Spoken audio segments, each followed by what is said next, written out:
Hi guys, happy evening. இன்றைக்கி டின்னருக்கு வந்து பன்னீர் கிரேவியும் சப்பாத்தி தாங்க. எப்படி செய்யலாம் பார்க்கலாம் வாங்க. இதுக்கு வந்து நான் ஒரு பேக்கெட் பன்னீர் எடுத்திருக்கேன். அதுக்கு 4 வெங்காயம் 3 தக்காளி கட் பண்ணி வச்சுருக்கேங்க. ஈஸியாக டக்குன்னு செஞ்சிடலாங்க.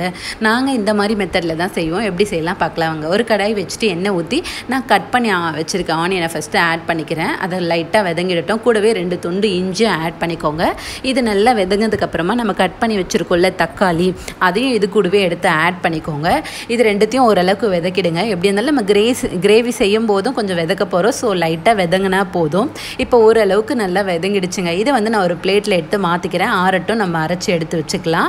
கூடவே வந்து ஒரு கப்பில் சும்மா ஒரு 1/4 ஸ்பூன் அளவுக்கு கசகசா 3 முந்திரி போட்டு தண்ணி ஊற்றி வச்சுருங்க ஊறட்டும்ன்ட்டு. நான் க்ரீம்லாம் போட போகிறதில்ல. ஸோ அதுக்காக தான் இந்த கசகசா முந்திரி பேஸ்ட் ஆட் பண்ண போகிறேன். கொஞ்சம் திக்னஸ் கிடைக்கும். நான் பன்னீரை எப்போவுமே இந்த மாதிரி எண்ணெயிலையோ இல்லை தவாலையோ போட்டு ஃப்ரை பண்ணி தாங்க யூஸ் பண்ணுவேன். எனக்கு அப்படியே போட்டால் கொஞ்சம் ஒரு மாதிரி இருக்க மாதிரி இருக்குது டேஸ்ட்டு. ஸோ அதுக்காக தான் இந்த மாதிரி. இப்போ நான் பன்னீரையும் ஃப்ரை பண்ணி எடுத்து வச்சுக்கிட்டேன். ஒரு கடாயை வச்சுட்டு எண்ணெய் ஊற்றி ஒரு பட்டை, ஒரு லவங்கம், கொஞ்சமாக சீரகம், பூண்டு பொடியாக கட் பண்ணி ஆட் பண்ணிக்கோங்க. சூப்பராக இருக்கும் கிரேவியில் அந்த பூண்டோடு சேர்த்து சாப்பிடும்போது.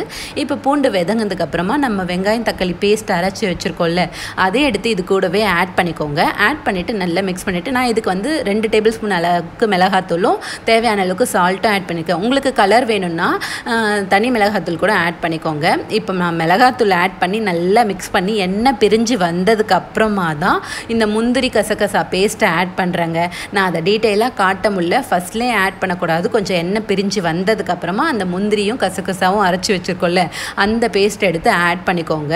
இந்த கொஞ்சம் திக்னஸ் கொடுக்கும். அதுக்காக தான் ஆட் பண்ணிவிட்டு நல்லா மிக்ஸ் பண்ணி விட்டு ஒரு கொதி வரட்டும்னு வெயிட் பண்ணுங்கள். ஒரு கொதி வந்ததுக்கப்புறமா நம்ம எண்ணெயில் வறுத்து வச்சுருக்கோம்ல, அந்த பன்னீரை வந்து ஒரு 2 வாட்டி தண்ணியில் அலசிடுங்க. ஏன்னா அதில் கொஞ்சம் நிறைய எண்ணெயாக இருக்கும். அலசிட்டா அந்த எண்ணெய்லாம் போயிடும். அதுக்காக தான் அலசினதுக்கப்புறம் அந்த பன்னீர் எடுத்து நம்ம கிரேவியில் ஆட் பண்ணிக்கோங்க. ஆட் பண்ணிவிட்டு மிக்ஸ் பண்ணிவிட்டு கொஞ்சம் திக்காக இருந்தால் இன்னும் கொஞ்சம் தண்ணி ஆட் பண்ணிக்கோங்க. ஆட் பண்ணிவிட்டு நல்லா கொதி வந்தோடனே கடைசியாக கஸ்தூரி மெத்தியை கையிலே கொஞ்சம் திருவிட்டு அப்படியே ஆட் பண்ணிங்கன்னா சூப்பரான கிரேவி ரெடி. கூடவே அப்படியே சப்பாத்தியும் இன்னொரு பக்கம் போட்டுக்கிட்டேன். சூடாக சாப்பிட்டா இன்னும் டேஸ்ட் சூப்பராக இருக்கும்ல, அதுக்காக தான் கைஸ். இது ரொம்ப ஈஸியாக டக்குன்னு செஞ்சிடலாம். நீங்களும் உங்கள் வீட்டில் மறக்காமல் ட்ரை பண்ணி பார்த்துட்டு எப்படி இருக்குன்னு கமெண்ட்டில் சொல்லுங்கள். மறக்காமல் சேனலை சப்ஸ்கிரைப் பண்ணிவிடுங்க. அப்படியே கொஞ்சம் லைக் பட்டனையும் தட்டிடுங்க கைஸ். வாங்க சாப்பிட்லாம். இந்த வீடியோ உங்களுக்கு பிடிச்சிருந்தா லைக் அண்ட் ஷேர் பண்ண மறந்துடாதீங்க. மகிழ்ச்சி. Bye guys.